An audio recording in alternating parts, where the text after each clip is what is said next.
Sebelum menonton, jangan lupa like, subscribe, dan tekan tombol lonceng. Selamat menyaksikan. Halo sahabat Eljon, kembali lagi di Eljon Medical Forum, masih bersama saya Cynthia Karani dan kita masih membahas mengenai gigi geraham bungsu. Masih dengan Dr. Benindra Nehemia di sini. Dr. Benindra, Ya, kita lanjutkan ya dokter. oke. Siap. Nah, kemudian dokter, pertanyaan selanjutnya nih dokter.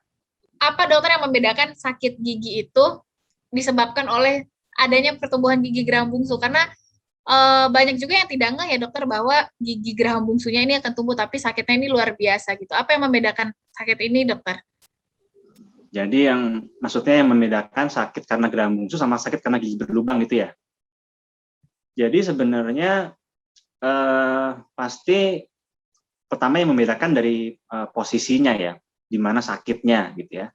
Jadi misalnya gigi yang berlubang ternyata di gigi depan ya pasti sakitnya atau nyeri di gigi depan gitu. Nah, tapi kalau misalnya yang susah dibedakan itu adalah kalau ternyata yang ada masalah tuh di belakang gitu. Nah, kita nggak tahu tuh di belakang apakah karena giginya berlubang atau memang karena geraham bungsu. Nah, itu makanya pentingnya kita periksa ke dokter sebenarnya. Tapi sebenarnya ada hal awal yang bisa dilakukan oleh kita atau orang awam gitu ya. Kalau misalnya mau tahu apakah berlubang atau enggak ya, kita ngaca, kita lihat, bercermin, kita lihat di geraham belakang, sisi yang sakit itu, ada lubang apa enggak. Jadi secara visual, secara berkaca gitu ya, kita ngelihat ada yang lubang enggak. Kalau nggak ada yang lubang, berarti kemungkinan karena geraham bungsunya.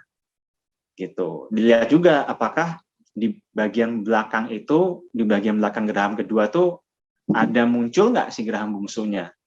Kalau misalnya dia nggak muncul, bisa jadi itu bukan karena geraham bungsu, bisa jadi karena si geraham keduanya, gitu. Tapi kalau rasa sakitnya sih sebenarnya sih hampir sama sebenarnya. Kalau dari pengalaman saya di klinik ya itu pasien akan bilang, dok gigi saya sakit nih yang belakang, gitu. Nah, saya pasti akan langsung cek gitu, maksudnya ada lubang apa enggak. Kalau nggak ada lubang, mungkin dia geraham bungsu. Nah, misalnya dokter giginya juga nggak tahu juga, nggak misalnya belum bisa memastikan, nah baru dilakukan ronsen gigi. Itu. Nah, dari situ kelihatan tuh, oh ini masalah sebenarnya di geraham yang kedua, oh ini masalah sebenarnya di geraham bungsu, oh ini masalah sebenarnya di tulang penyangga giginya juga bisa. Oke, baik. Kemudian dokter, apabila gigi geraham bungsu ini terasa nyeri gitu ya dokter, sebenarnya apa yang harus dilakukan dokter? Apakah boleh untuk mengkonsumsi obat-obatan pereda nyeri setiap rasa sakit itu muncul atau seperti apa dok? Nah, untuk sebagai langkah awal kalau misalnya merasa ada nyeri, ya kita boleh minum pereda nyeri. Ya, tapi dengan catatan itu tadi nggak ada alergi dan diperhatikan juga apakah ada sakit MAH. Nah, kalau misalnya ada sakit MAH, karena beberapa obat pereda nyeri itu bisa merangsang asam lambung. Gitu. Nah, setelah mulai reda, biasanya nih ya, orang-orang kalau udah reda, udah didiemin aja gitu. Nah, tapi itu menurut saya kurang tepat. Jadi setelah reda, ya dibawa ke dokter gigi, gitu. Dicek ada apa nih, gitu. Oke. Kemudian dokter, selanjutnya saya mau tanya nih dokter, fakta dan mitos seputar kesehatan gigi dan mulut nih dokter yang beredar, sebenarnya ini benar nggak sih? Nah, saya mau bertanya langsung sama dokter Benindra. Yang pertama dokter, cabut gigi di bagian atas dokter katanya bisa menyebabkan kebutaan. Gimana dokter, ini fakta atau mitos dok? Nah, saya menyebut fakta, mitos juga bingung ya, jadi saya jelasin aja mendingan ya. Boleh dok. Jadi sebenarnya gini, saya bicara dari saraf ya, saraf. Ada namanya saraf trigeminus atau trigeminal.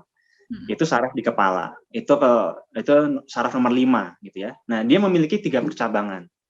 Yang satu cabang ophthalmicus itu ke mata.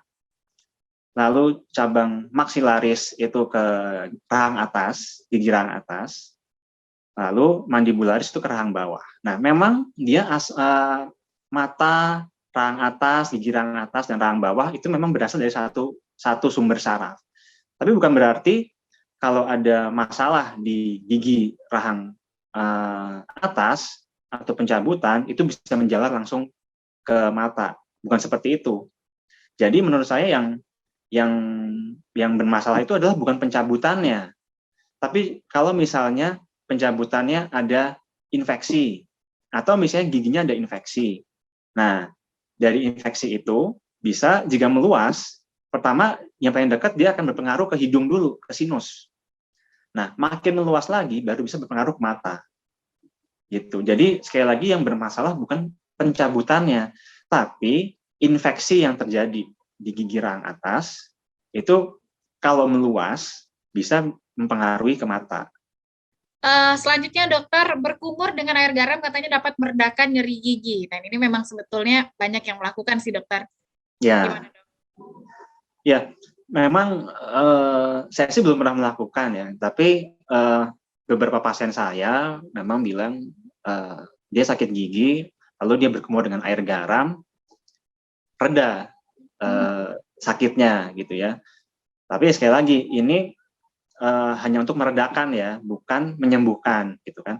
Nah, setelah saya teliti lagi, saya baca-baca lagi, memang benar ada pengaruhnya dari si garam ini. Karena si garam ini dia menciptakan suasana mulut yang kering sehingga menghambat pertumbuhan bagi bakteri yang menyebabkan sakit gigi. Nah, karena si garam ini, si natrium klorida ini dia menyerap molekul-molekul air. Nah, molekul air ini adalah yang menjadi makanannya dari bakteri yang penyebab sakit gigi itu. Gitu. Jadi karena ada garam, ya jadinya bakteri yang menyebabkan sakit gigi itu tidak bisa berkembang sehingga reda sakitnya. Tapi tidak boleh dilakukan secara jangka panjang si berkumur air garam ini, karena bisa menyebabkan terkikis tuh email pada gigi karena si garam ini sifatnya basah. Kemudian dokter, semakin sering sikat gigi, semakin sehat gigi, dok. Ini gimana, dok? Nah, semakin sering sikat gigi semakin sehat. Ya, memang ya seperti pepatah ya, apapun yang berlebihan tuh nggak baik gitu kan. Jadi ya terlalu sering menyikat gigi itu justru bisa menyebabkan email gigi terkikis. Jadi memang disarankan memang hanya menyikat tuh 2 kali sehari. Jadi pagi-pagi dan malam sebelum tidur. Gitu. Karena ya si email itu kan lapisan paling luar pada gigi. Nah, kalau terus-menerus disikat, baik frekuensi maupun lama penyikatannya itu bisa menipiskan email. Gitu. Jadi rata-rata paling menyikat gigi itu sekitar 2 menit cukup. Asal yang penting itu adalah tekniknya yang benar. Bukan lamanya, tapi teknik menyikat yang benar. Kemudian dokter, butuh bulu sikat gigi yang keras agar gigi lebih bersih, dokter. Ini gimana, dok? Nah, bulu sikat yang keras ini ya. Jadi ini termasuk masalah atau masalah yang sering dialami oleh pasien gitu ya. Jadi pasien datang nih ke saya, awalnya misalnya mau bersihin karang gitu ya. Nah, pada saat saya bersihin di bagian leher giginya, nah ini pasien nih ngilu, rasanya ngilu gitu kan. Padahal sebenarnya sama aja kayak saya bersihin yang lain gitu. Nah, ini terjadi karena gusinya tuh turun. Untuk gigi yang bawah gusinya turun, untuk gusi atas gusinya naik. Sehingga gusi yang harusnya menutupi si akar itu jadi terbuka, jadi akar terekspos. Jadi ngilu. Nah, itu terjadi karena apa? Karena nyikatnya terlalu kencang dan pakai bulunya yang keras. Gitu. Jadi kembali lagi ke teknik menyikat gigi yang benar. Untuk menyikat gigi itu dengan teknik memutar. Sehingga tidak mengikis atau tidak membuat gusinya itu naik gitu. Sama lebih baik menggunakan bulu yang halus. Kadang-kadang kan orang kan wah ini kurang afdol nih kalau nggak kencang gitu nyikatnya gitu kan. Nah, sebenarnya itu kurang tepat itu sebenarnya. Jadi yang benar tuh nyikatnya muter gitu kan dengan bulu yang halus gitu. Dengan bulu yang halus pun juga dia bisa lebih lebih apa ya, lebih bisa masuk ke dalam sela-sela gigi kan, sela-sela antar gigi itu kan. Itu. Jadi saya lebih menyarankan menggunakan bulu sikat yang halus. Karena soalnya, ini tambahan lagi ya, karena soalnya kalau gusinya udah naik, itu nggak bisa kembali lagi. Oh gitu dok ya?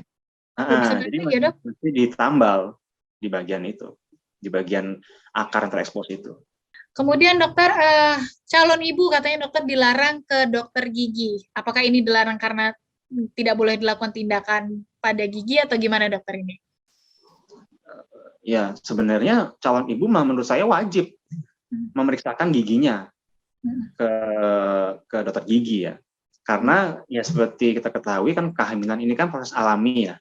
Jadi dia bisa menyebabkan proses ini bisa menyebabkan perubahan hormonal. Perubahan hormonal. Nah, kalau pada gigi itu bisa menyebabkan gingivitis. Gingivitis itu peradangan pada gusi atau bisa juga menyebabkan kerusakan tulang periodontal. Itu adalah tulang yang menyangga gigi. Jadi sebaiknya memang harus dilakukan check up ke dokter gigi. Ya misalnya untuk bersihkan karang. Karena sebenarnya gini, dari perubahan hormonal itu sudah menyebabkan gusinya bengkak, gusi berdarah, penyakit periodontal. Nah, si karang ini bisa memperparah kondisi itu. Sehingga harus dibersihkan faktor yang memperberatnya. Gitu. Dan misalnya ada gigi yang berlubang juga sebaiknya ditambal. Karena ya itu jangan sampai terjadi infeksi sehingga menyebabkan si calon ibu harus minum obat antibiotik gitu. Nah, untuk tindakan yang sebaiknya ditunda itu pencabutan yang tidak urgent itu sebaiknya ditunda. Tapi kalau misalnya memang urgent ya harus banget dilakukan nih pencabutan ya. Sebaiknya boleh dilakukan pada trimester ketiga.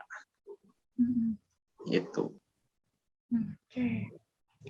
Kemudian dokter, proses bleaching pada gigi nih dokter akan mengikis gigi katanya. Nah, bleaching ini termasuk yang paling sering saya lakuin, bleaching. Jadi, ya, bleaching ini sebenarnya, jadi gini, untuk bahan bleaching itu, dia tuh mengandung karbamid peroxide dan hidrogen peroxide.